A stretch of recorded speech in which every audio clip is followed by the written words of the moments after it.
working with MM Publications as an ELT consultant and teacher trainer since 2004. So welcome. Thank you. Nice to be here. Thank you very much.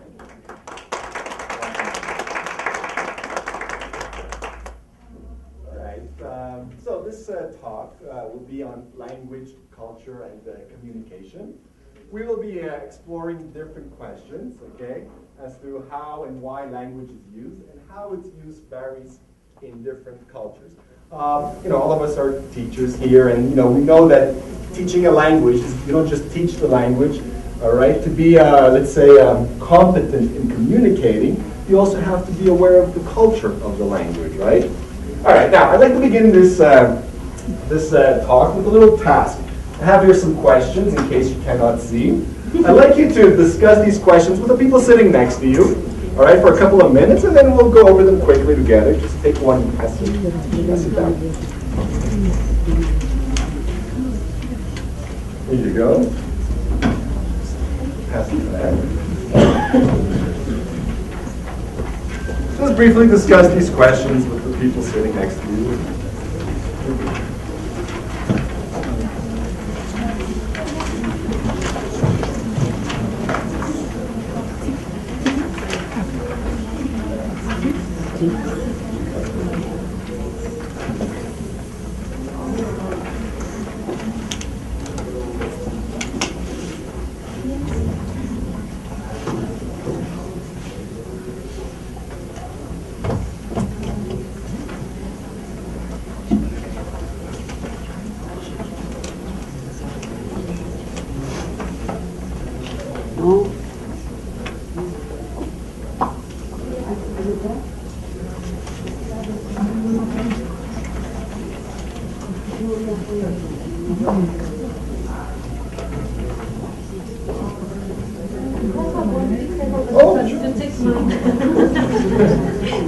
Everybody have a copy?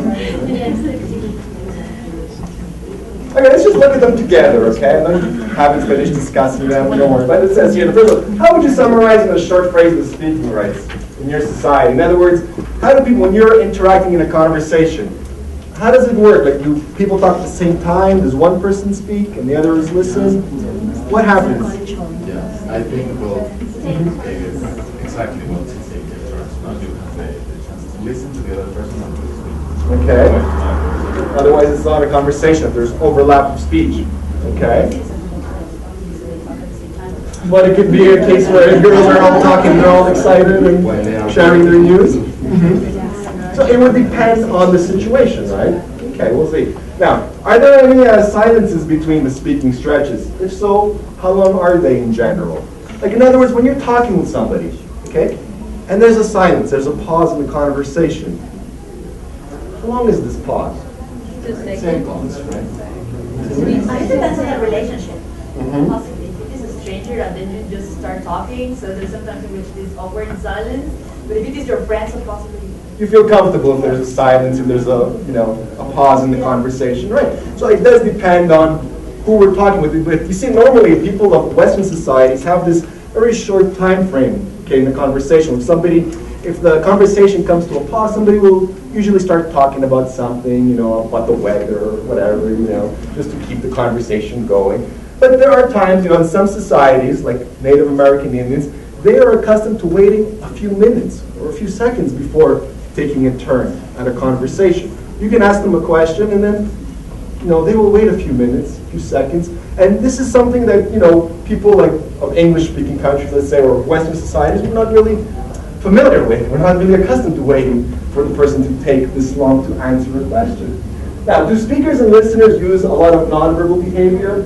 Are there any characteristic movements? Is there any obvious differentiation between the speaker and the listener in this respect? Yes. So do you use a lot of gestures? Yes. Yeah? Body language? Yeah, I've noticed Mexicans and Greeks too, I'm from Greece. We use a lot of gestures when we're speaking, It kind of makes it look more natural. I mean, if somebody's sitting there and stiff and talking, hello, how are you? It's kind of unnatural, right? All right.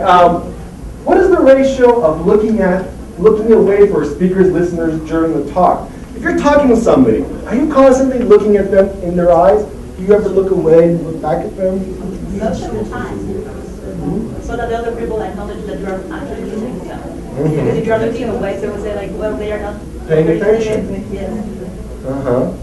But not like a steady. Not the whole time. Not a steady look. It's like, Then you might become uncomfortable. So do you look at somebody in their eyes, or do you look at them, I don't know, at their feet when you're talking to them? This is also a question of culture here, right? Because, for example, in Asia, it's kind of disrespectful for people to be looking at somebody of authority, let's say to a police officer, to be looking at them in their eyes. So you see a lot of times Asians, if they're in the United States and a police officer stops them, okay, if they want to show respect, they tend to look down. Now, an American, if somebody interprets this behavior as what? If you're talking to somebody, they're not looking at you, they're looking away, you think they're hiding something from you, right? Whereas he's trying to show respect by not looking at the person in their eyes. So again, it's a question of culture. How do speakers typically signal to listeners that they're stopping, giving up the floor? Let's say you're talking, you come to an end, how do you signal that, okay, I finished saying what I had to say, it's your turn to speak now? Pause. Intonation, you can tell by the intonation that, okay, this is the end, we may talk, all right? How do speakers identify directly addressed listeners in conversations when there are more than two people? So there's a group of people, 4 or 5 people, you want to talk to that person who is, standing right across from you. How do you identify them? Your eyes? You look at them, or perhaps approach them? Hey, you. That's considered kind of rude. If you know their names, you will. You might address them by their name. Okay. How do speakers and listeners influence who talks next and what about? Like if you're with a group of friends, is there some kind of protocol, some kind of who will take a turn to speaking? But what if you're in a meeting with your boss in a general meeting, and then can anybody just talk at any time? No. The managers talk, and then do they have to invite the opinions of the others? So again, it depends on the situation, okay, as to who that determines who will speak, when they will remain silent, and so on. And if a speaker asks a listener a question, must the latter answer? If somebody asks you a question, are you obliged to answer?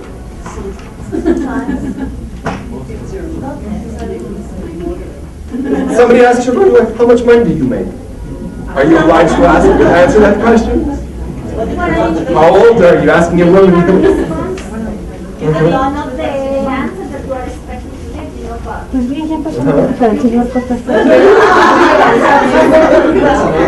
Okay, we'll see that a lot of these questions, okay, somehow we think that what is appropriate, okay, might be appropriate in our culture, but we'll see that in other cultures, they view it differently. And some behavior might be deemed inappropriate or disrespectful even in certain cultures, all right?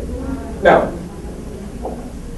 what must a foreign language learner know in order to communicate appropriately in that language?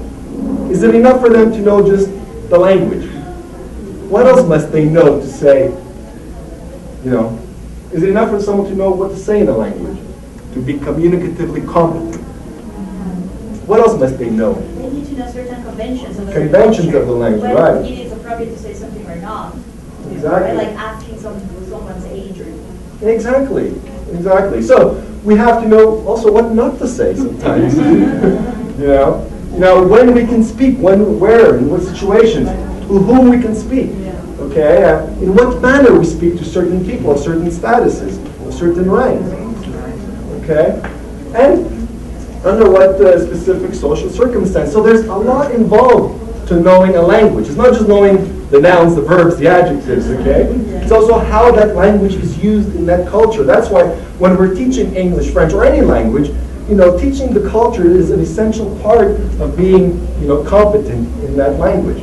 Now, language cannot be separated from how and why it is used, okay? And language is a socially situated cultural form.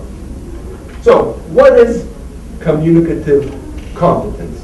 To say that somebody is communicatively competent, we said that they have to also know the culture of the language. I found this definition very interesting. It summarizes everything about what communicative competence is. I'll read it out to you.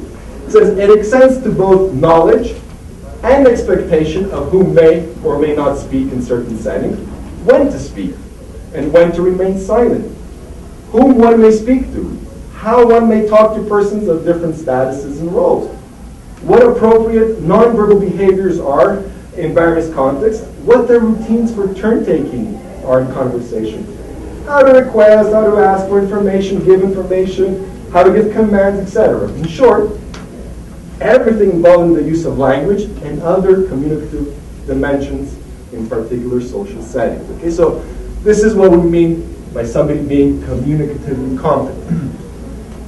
All right, look at task 2, okay?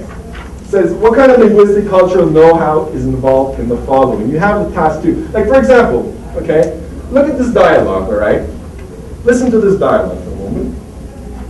And look at the second dialogue as well. Tell me what makes you think the second one is kind of strange. Do you have an 89 Sierra? 4-door? Yes, please. That's £5,000. Okay.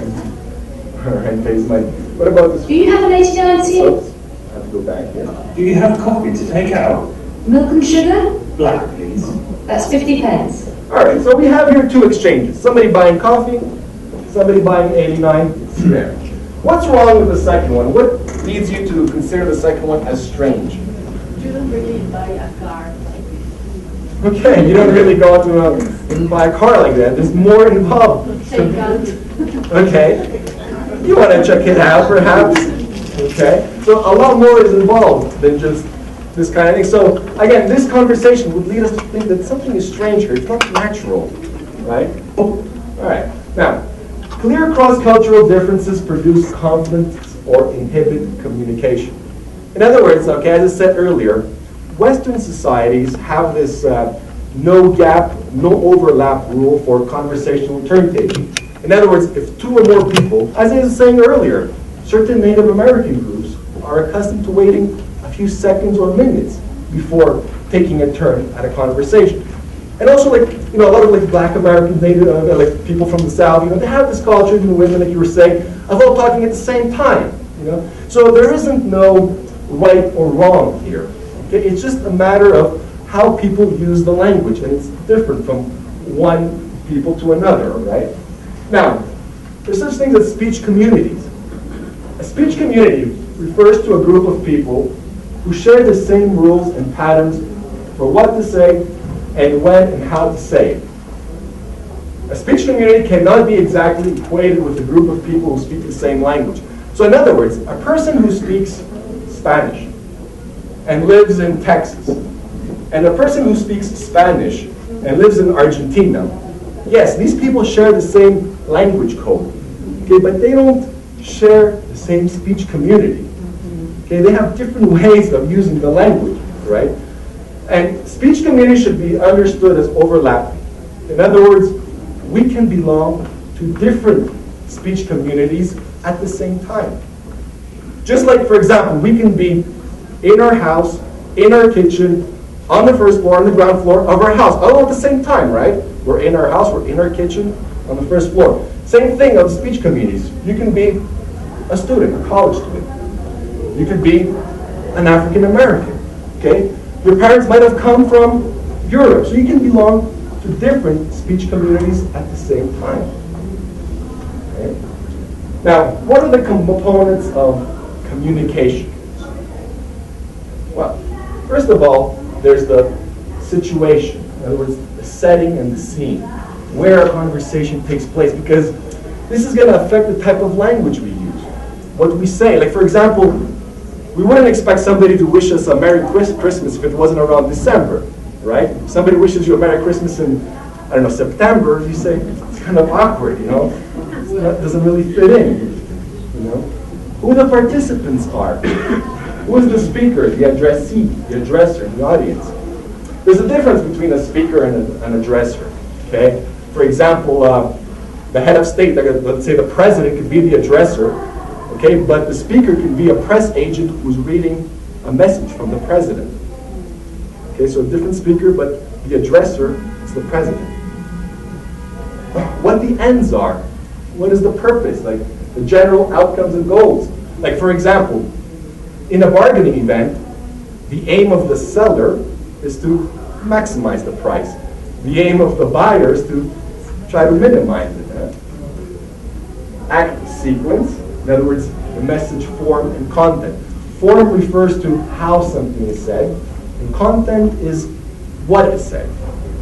So for example, if I'm thinking of buying a car, okay, I'm going to ask my friend who knows a lot about used cars. I want to buy a used car. And then my father says, so what did your friend say? Well, then I say, well, he said that if I buy a used car from that guy, I'll really regret it.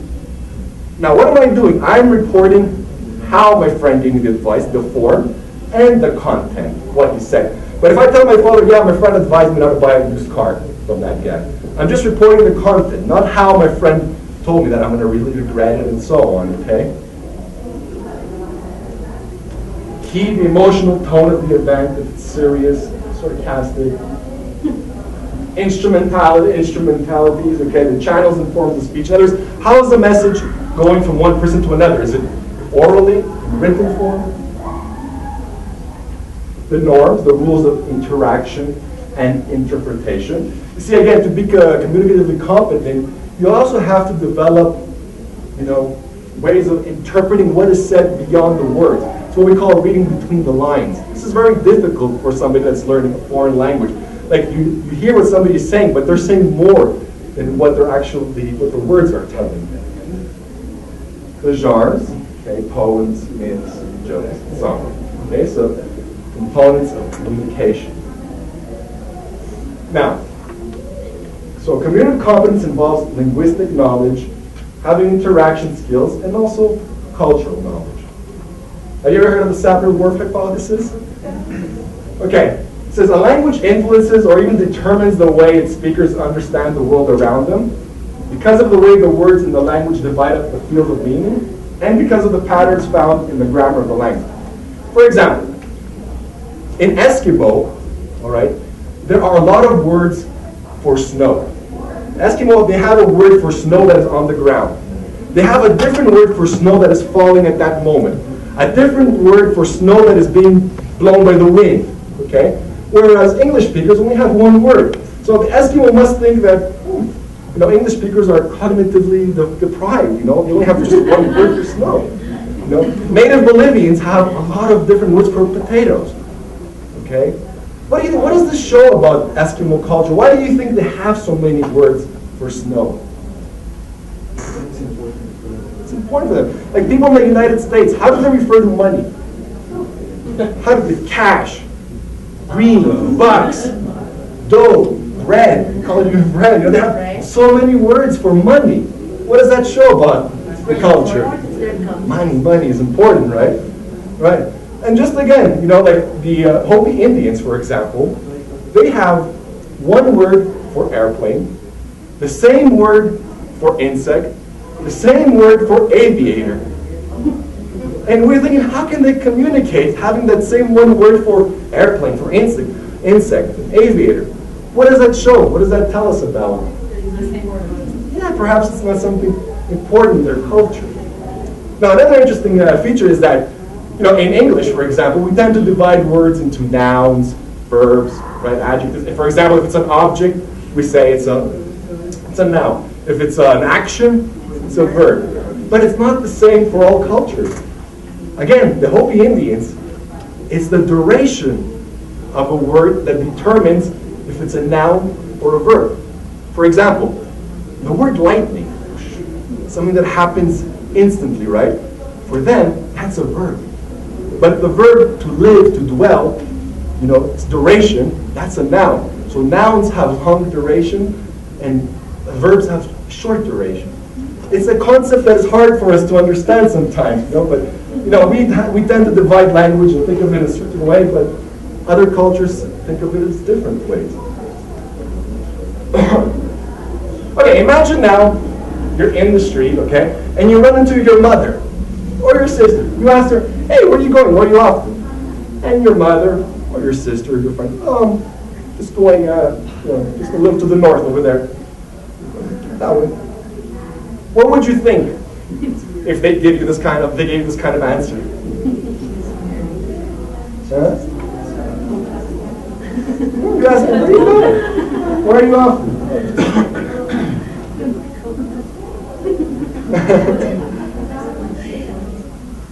Yeah, you're probably going to think exactly. Because in our speech community, we're going to interpret it as, hey, this person probably doesn't want to tell us where they're going. We might even start thinking, this person might be up to something dishonest. We start thinking, analyzing, why doesn't he want to tell us? Why doesn't he want to tell us? Whereas if you're a part of this speech community, you probably know that, he's probably going, there's a well, he's going to get some water, We would interpret it in a different way. Okay, again, the way, the part of the speech community we belong to influences the way we would use language. Now, part of communicative competence is being able to sound appropriately incompetent in the language of the situation dictates. For example, in Burundi, it is customary for somebody of lower rank to speak in a hesitating, bubbling way to somebody of higher rank, even though this person, if they're talking to a peer or to somebody of lower rank, they're perfectly fluent. But to show respect, when they're talking to someone of a higher rank, they have to talk as if they're bumbling and hesitating. It's a way of showing respect. Okay, it's kind of strange, right? And also a lot of times, I've heard teachers in the past, tell their students that are going to travel abroad, listen, you speak the language, the foreign language really well, but try not to sound too much like a native speaker. Why do you think teachers would tell a student that's traveling abroad, let's say they're learning Italian and they go to Italy, they're going to go to Italy, tell them, listen, when you're there, don't sound too much like a native speaker. Why would a teacher tell them that? I was surprised to read this too, Because what? They have more reading, they can pay more. Maybe, yeah. No, the reason is that what happens is that, let's say I spoke Spanish, okay? And I came here and I said something, okay, that is not appropriate in your culture. All right? If I have an accent, you're going to probably say, he's a foreigner. He doesn't mean to be rude. But if I speak with a perfect Spanish Mexican accent, and I say something because, I don't do it on purpose, but I say something that is not appropriate in your culture, you're going to think I'm rude. Because we assume that if somebody has mastered the phonology of a language, they have mastered all other aspects of the language. So sometimes, you can get away with saying something that you shouldn't have said because it's, he's a foreigner, he didn't mean to be rude, So that's why sometimes a lot of times actors are advised by agents, don't sound too much like a native speaker because, you could end up saying something that is inappropriate in their culture and they're going to think you're rude and impolite. Okay. All right. Now, indirect speech acts, okay? These are like when you're saying something in an indirect way, commands. For example, if I say, instead of saying be quiet, if I say, I can't hear myself think, what am I saying here? Shut up, basically. I can't hear myself. If I'm saying, it's kind of hot in here, what am I saying? Open the door, right. I sure would like to be alone now. What am I saying? Please go, please. No, I'm just kidding. So, indirect can also be seen in acts of refusing or accepting, offering. For example, sometimes when you say no in certain cultures, it doesn't really mean no. Okay, it means ask me again. In Mexico, we have women. Oh, okay. Yeah. Okay, well, I'll keep that in mind.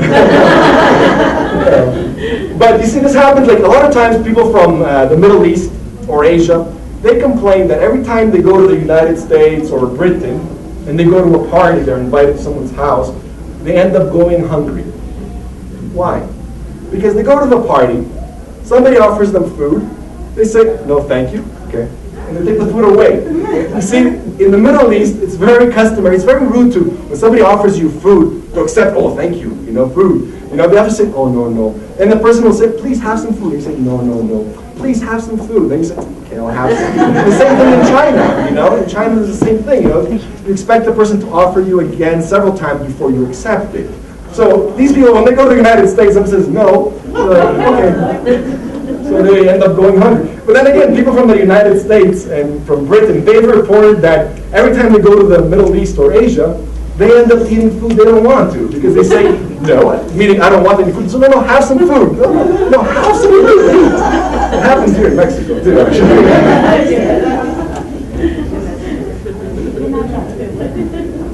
Yeah, using metaphors, proverbs, jokes in the right way. Like, say people who live in glass houses shouldn't cast stones. Okay? Using the passive voice. For example, your boss asks you to type up the report, and you tell your boss, well, sir, the report hasn't been typed up yet. Instead of saying, I haven't typed up the report, you use the passive. Well, the report hasn't been typed up yet. You're kind of avoiding the responsibility. You know? You've knocked over your friend's favorite vase. Oh no, your vase has been broken. Instead of saying, I broke your vase, you use the passive voice to kind of like cover it up. Now, linguistic routines are fixed utterances which must be considered as single units because meaning cannot be derived from consideration of its segments. Like, these are just part of like segments, okay? Linguistic routines, like how are you? How do you do? April Fools, okay? A lot of times, again, non-native speakers of English often complain that native speakers of English don't really care about their health when they ask them, how are you? You know, because you see, a native speaker of English will see you in the streets, hey, John, how's it going? How are you?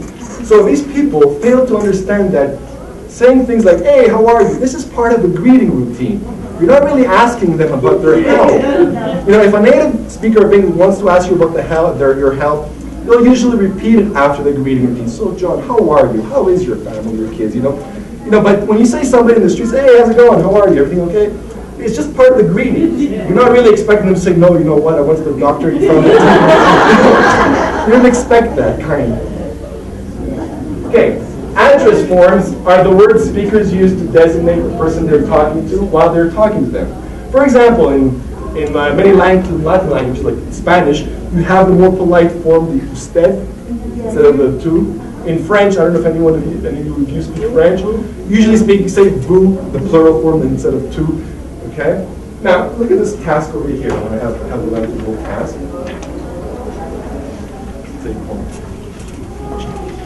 Thank you.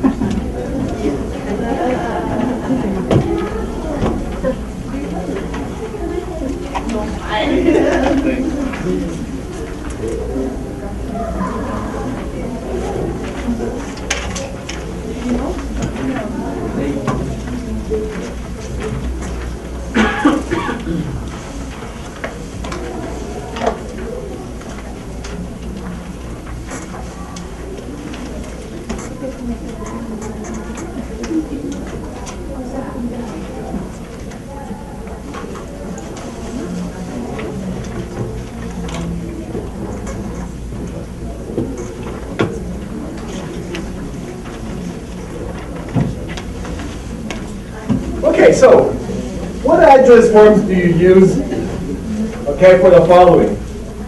Like your boss or supervisor at work. Would you use the tu or the usted? Usted? What if this person is your friend? You go out for drinks after work. Then it's does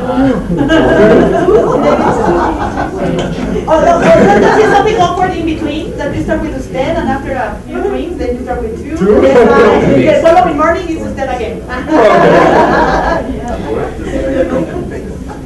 What about your husband's or wife's parents? Usted? Even if you've been married to this guy for 20 years, 30 years, you still, yeah? Okay. A neighbor who is much older than you. Usted? Even though you're always with each other, coming over your house, he's been living next to you for 20 years. Usted? A waiter or waitress at a shitty restaurant. A hotel receptionist. Usted? Your students' parents who are much younger than you are. But they're younger than you. Usted? Doesn't matter. Okay. A teacher, trainer, lecture shop who's younger than you are.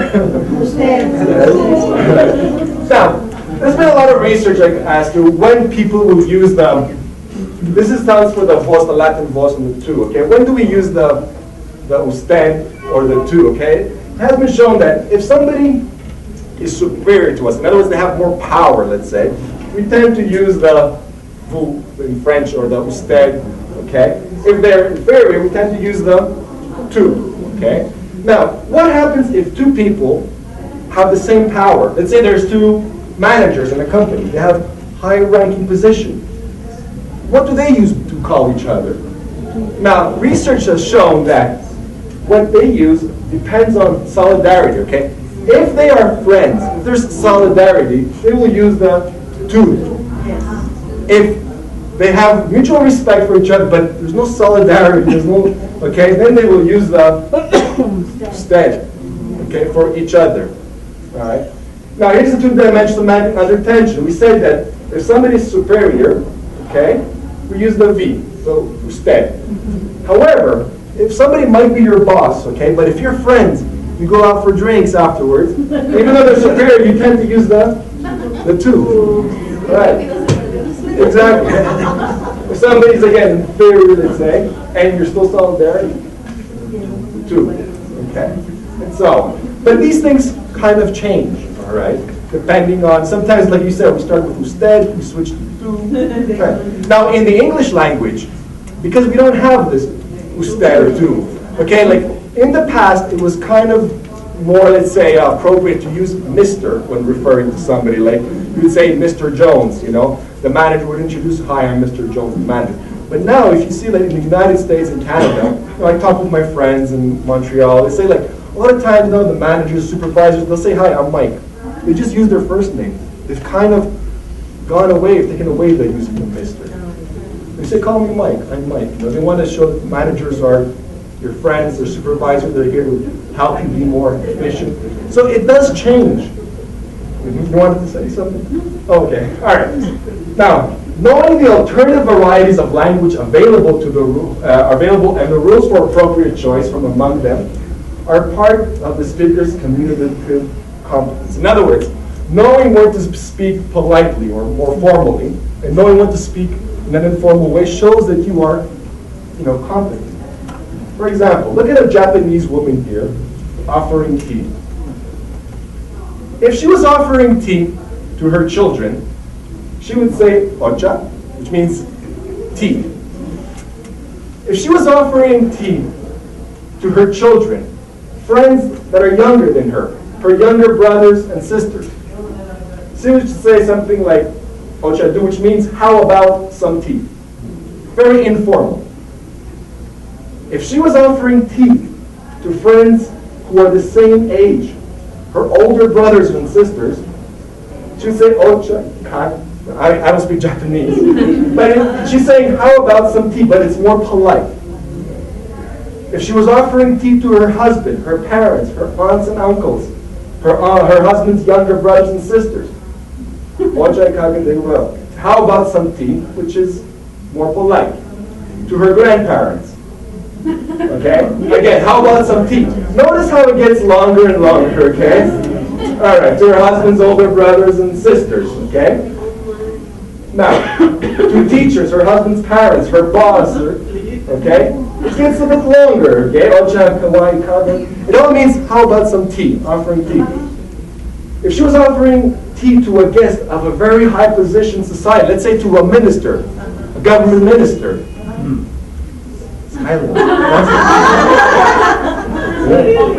you offer it and you say nothing. That is the most honorific expression. To show that you honor them, you say nothing. Right. All right. Code switching to change in languages within a single speech event. Do you ever do that? You're talking with your friends in Spanish, you switch to English, switch back to Spanish. Yeah. Style shifting with your students. This means to change in language varieties. In other words, you can start off in a very formal way, you switch to a more informal. Both of them are used as verbal strategies. okay? Like in other words, we can use them, all right? We want to accomplish some kind of means. Like, look at this conversation here, this dialogue. The receptionist begins by saying, Cuban interest section, es la embajada de Cuba. Sí, dígame, es Rosa. Ah, Rosa, ¿cómo te va? So, you see here, the receptionist started speaking in English. Okay, the Cuban interest section. The caller spoke in Spanish, so the receptionist, to accommodate, switches languages. They switch to Spanish. Then, you know, the caller says, it's Rosa, you know? So the receptionist switches to a more informal, hey Rosa, how are you? You know, at first she was very polite, dígame, then she goes to a more informal, okay? So a lot of times we change styles, or we change language within a speech event, usually to achieve some kind of goal or end. Like I remember I was speeding, okay, and the police pulled me over, and the police officer asked for my license and registration. I noticed he had a bit of an accent when he was speaking to me in Greek, all right? And I said, yeah, I sound like somebody from North America, from the United States or Canada, because they grew up there and Greek was not their native language. So I started speaking to him in English. So where are you from? Oh, I'm from Montreal. Really? So am I, you know, as an appeal to solidarity. So we started speaking in English, all right, as an appeal to solidarity. Maybe he'll, you know, not give me a ticket, you know. And then I said something in Greek about, you know, if you can't do the crime, if you can't do the time, don't do the crime, you know. And he was like impressed. Yeah, I'll put you down. I'll cite you for a seatbelt, which is much less than a speeding ticket. But, you know, I switched languages. I spoke to him very politely at first, and then, you know, I wanted to sound intelligent and say that, yes, I acknowledged my mistake, you know. And it kind of worked, you know. Instead of getting me a ticket for a speeding ticket, which is like, I don't know, 500 euros, I got one for a seatbelt, so anyway. Now, varieties of language can be associated, again, with the setting. Okay, the type of language we use will differ from the setting. In other words, if you see your neighbor outside, you say, hey, John, how's it going? How are you? But if you see the same friend of yours, let's say in a church, you probably use, you probably have a different way of greeting them, right? The purpose, you know, for example, religious texts, they want to sound more formal. They use the archaic thou, you know, thou shalt not covet thy neighbor's wife. They use the thou, thy, you know, this is to sound more formal, right? The region, you know, like people from, let's say, New York, or from the north of the United States, and people from, let's say, Alabama, from the south, they have different ways of using the language, right? Ethnicity, you know, African Americans living in the United States, they have their own language, their own words, okay? Social class, like it was shown, like in some, I was reading some reports that if they were advertising, let's say, a shirt to people of lower income, they would say that this shirt comes in blue, red, white, whatever. But if they were advertising the same shirt to people of higher income, they would say this shirt comes in turquoise, it comes in beige, in emerald. And they would use different kinds of language to sound more sophisticated. The roles and role relationship, depending, like, for example, if I say, I hereby sentence you to 10 years in prison, only a judge can use this kind of phrase. Who else would say something like that? I now pronounce you man and wife, okay? You have to be a priest to actually say these words, right? Or if a police officer pulls somebody over, you know, they're going to be very formal with it. But if that police officer is talking to his daughter at home, even though he's got that role as a police officer, he's going to switch to a different kind of language, right? Sex. We tend to use different words for men, different words for women. Like we say, a beautiful woman. You know, we say a handsome man. Yeah? We don't say a beautiful man.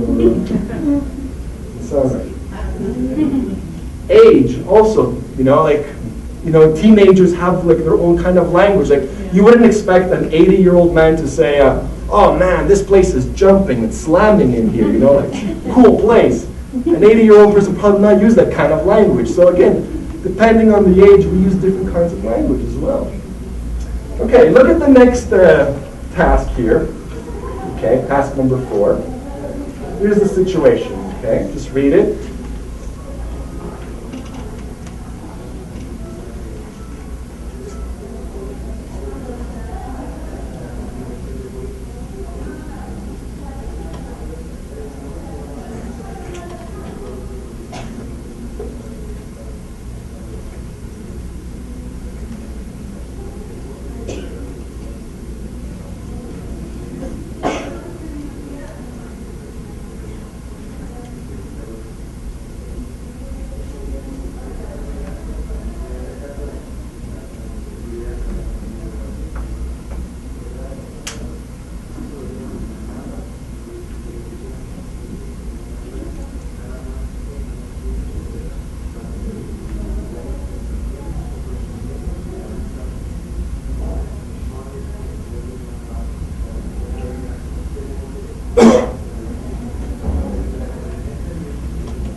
So this situation, this event, took place on an Indian reservation, okay?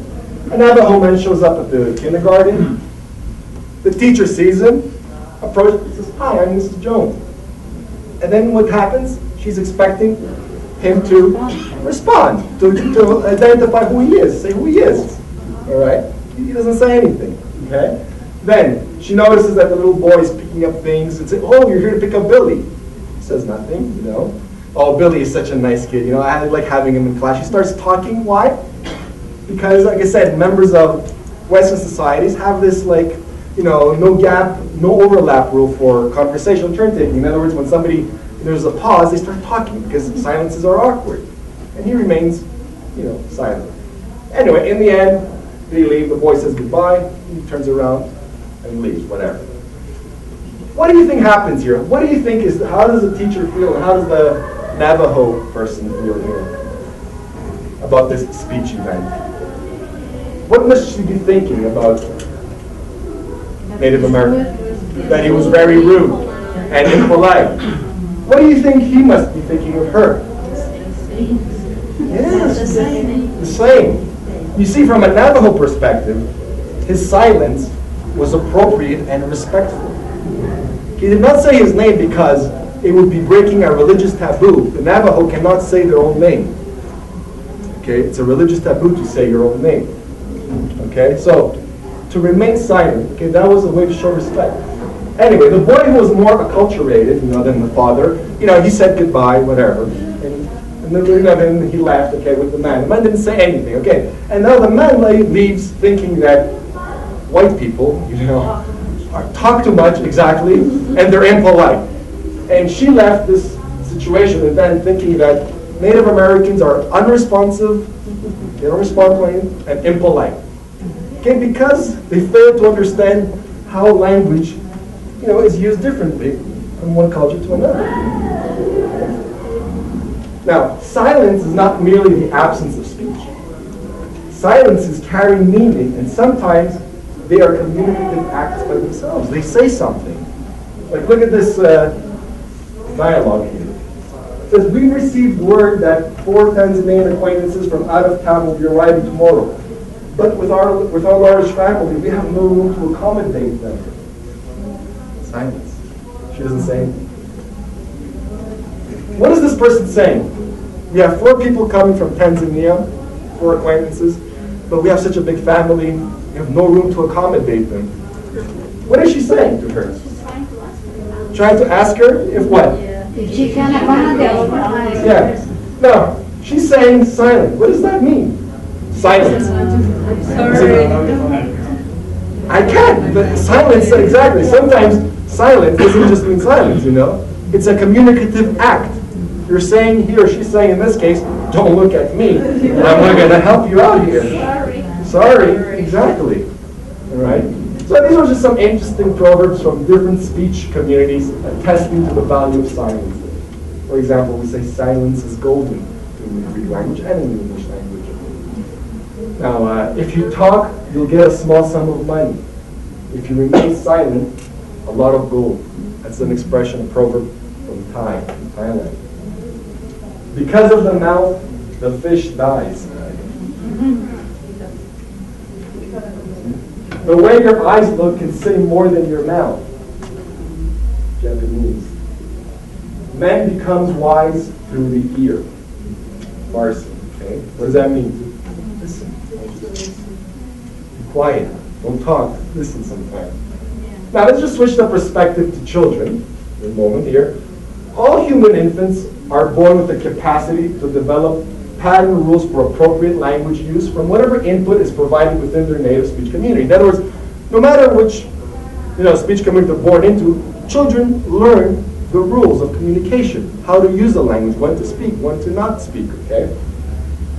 Children are essentially participant observers of communication, learning and inductively developing the rules of their speech community through the processes of observation and interaction. They see how language is used at home, you know, and they're learning no matter what speech community they are. You can't say that, oh, this is a difficult language to learn, or the rules of this speech community are difficult. But if you're born into that, you adapt. You learn how the language is used. And children learn the meaning of language because of the systematic relation between what they hear and what is going on around them. You see, when they say this, this happens. Okay, so they're able to make that connection. Now, while all language is learned in the process of social interaction, different linguistic forms are considered typical or appropriate between adults and children. For example, English speakers, okay, or mothers of, let's say, English mothers, okay, they tend to use a lot of questions to their children to stimulate conversation. So, what did you do today? What did you learn at school, okay? And when a child responds, you know, the mothers really respond in such a way that, really, that's so interesting, I didn't know that, and what else? You know, they talk in such a way that the child said something really important, okay? So they use questions to stimulate conversation, okay? Now, for example, Japanese mothers, okay, in Java, all right, Indonesia, what they'll do is they'll ask those children questions, but they will give the answers to the questions. This is to teach the child to control themselves, teach them to respect a person, an older person, not only because of their age, but also because of their knowledge, okay? Whereas in other cultures, all right, you know, and again, in Western cultures, we encourage children, or children learn to ask a lot of questions. They also learn to ask why, to prolong a conversation, okay? Now, in other cultures, like Samoans, for example, or Native Americans, will tell children, you know, they will discourage them from asking questions, tell them, use your eyes, don't speak, don't ask too much, okay? So the way people treat children, again, will vary from culture, from one culture to another. Now, much of children's verbal behavior takes place through informal learning, with rules unconsciously formulated on the basis of informal observation. In other words, again, children learn the language and the rules of the language informally. They also develop pragmatic competence informally. Like, for example, when a mother says to a child, wouldn't you like to put your toys away now? Or, isn't it time for you to go to bed now? The child knows that the mother is not asking them if it's not. The mother is telling them, put your toys away and go to bed. The child knows that, okay? They learn that. It's pragmatic competence, okay? And they also learn, you know, techniques to get out of doing certain things. Like, they'll say things like, can I just finish this first? Or, I don't feel so good. You know, they use this kind of techniques when they don't want to do something, or, you know, exactly. Now, children themselves have definite ideas about the nature of language, how language is learned, and how language is used by adults. So they ask children questions like, do you feel your parents listen to you? Only when I'm being funny. My parents only listen when they're mad at me. Did you know that parents and teachers can scream at you, but you cannot scream at them? They learn that right away. What do you call your teachers? Like, you know, do you call them sir, or do you call them by their first name, you know? I guess then they say, well, why do you call them sir? I guess that's just the way we learn to do it. They won't let you call them anything else. You know, call them sir or miss. It's just that little kids don't do that. The teachers call each other the first names. In most schools, you're not allowed to call people by their first name. Now, that's what's a good mommy? Let me ask a kid. A good mommy runs when you get hurt. She doesn't just say, oh no, what is it now? A good mommy, when you cry in the night, she always says, damn, but she always comes. When you fall out of the car, she wouldn't scream, stupid, I said not to lean on the door. A good mommy would not say something like that. When she starts to get really weird, you have to look secret and serious. Don't giggle. When mommies are mad, they get madder when children giggle. They learn this behavior. If they do something bad, they start giggling and the mothers are screaming, and it's only going to make the mothers angrier. If you you have some flowers and your mommy looks like she's going to give you a spanking, sometimes a good thing to do is give her the flowers. They learn about behavior, okay? Like bribing in a way here. All right, he finally here says, Mom, can you make a ham and cheese sandwich? Of course, darling, here you are. I never told you I wanted a sandwich. I only asked if you can make one. Do you think that the mother here has a right to get angry? Yes. Do you think the child knows that the mother's going to get angry? Of course he knows. Okay? And of course she has a right to get angry. If she didn't get mad, she wouldn't be a good mom. She would be a dumb mom. All right. So this is just about how language and culture and communication will vary from different cultures. I don't know if you have any questions. Anyway, thank you very much for listening. And I hope it has been interesting for you.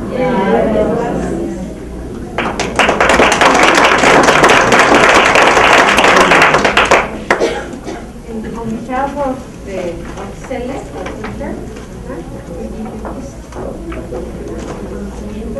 Oh, thank you very much. Thank you. It's my pleasure.